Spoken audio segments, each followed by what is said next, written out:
Cinema side నుంచి కాదు. Okay okay, అందరికీ ముందుగా అడ్వాన్స్ సంక్రాంతి శుభాకాంక్షలు. ఈ గోదావరి సైడ్ వాళ్ళు ఎంతమంది ఉన్నారో అంతమందికి కూడా ఈ సినిమా చాలా క్లోజ్ హార్టెడ్గా ఉంటుంది. ఎందుకంటే నేను రాజావారి రాణి గారు చేసిన తర్వాత చాలామంది అడిగారు, అన్న ప్యూర్ గోదావరి సినిమా చేయన్న, ఎప్పుడు చేస్తావు అన్న ప్యూర్ గోదావరి సినిమా చేయన్న అని. ఇప్పుడు వస్తుంది గోదావరి గట్టు పైన.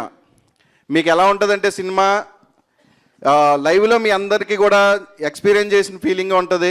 అది చెప్పొద్దన్నారు కదా, సారీ అలా చెప్పొద్దన్నారు. అందుకే ముందే ప్రిపేర్ అయితే నేను మర్చిపోతానండి అని చెప్పాను. అదే ముందే ప్రిపేర్ అయితే మర్చిపోతానంటే లేదండి అని ముందు పిలిచి 2 గంటల డిస్కషన్ పెట్టాను. నాకేమో ఏం గుర్తుండవు. బట్ మీ అందరూ చాలా ఎంజాయ్ చేస్తారు. న్యూ ఏజ్ లవ్ స్టోరీ అంటే అంతే కదా, న్యూ ఏజే కదా, రూటెడ్ కూడా అంట. But new age love story అని వాళ్ళిద్దరిని పెట్టారు. బట్ ఏజ్ ఉన్న వాళ్ళని వీళ్ళని ఎందుకు పెట్టారు నాకు తెలియదు. మరి వాళ్ళ గురించి అని తెలియక నవ్వుకుంటున్నారు, మనం ఏం చేయలేం. సారీ వినబడలేదు, ఏమన్నారు? న్యూ ఏజ్ లవ్ స్టోరీ అని పెట్టి వాళ్ళిద్దరిని పెట్టారు, బాగానే ఉంది. బట్ వీళ్ళిద్దరిని ఎందుకు పెట్టారని అడుగుతున్నా. మనోడికి పెళ్లి కాలేదని ఒక్క రీజన్ తప్ప, అంతే. ఇంకేమైనా తేడా వద్దు ఇంకెళ్ళొద్దు. బట్ అందరికీ సినిమా చాలా బాగా నచ్చుతుంది. ఎంత ఎంజాయ్ చేసామంటే స్టేజ్ మీద మేము ఎలా ఉన్నామో సెట్లో కూడా అదే వాతావరణం ఉంటుంది. డైలీ ఎప్పుడు షూటింగ్ ఉంటుందా అని వెయిట్ చేస్తూ ఉండేవాళ్ళం.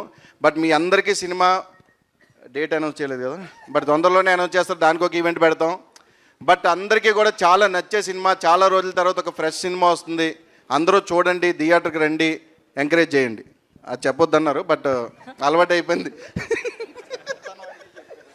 ఓకే రాజ్ కుమార్ గారు, thank you so much. Sorry Revanthi గారు, థ్యాంక్ యూ అండి. ఓకే స్పీచ్ అయిపోయి కరిస్తుంది కసిరెడ్డి అని స్పీచ్ చెప్పడాలి కానీ. ఓకే 4 ఆర్లను ఇంట్రడ్యూస్ చేసుకున్నాం. ఇప్పుడు 5వ ఆర్, ద మెయిన్ ఆర్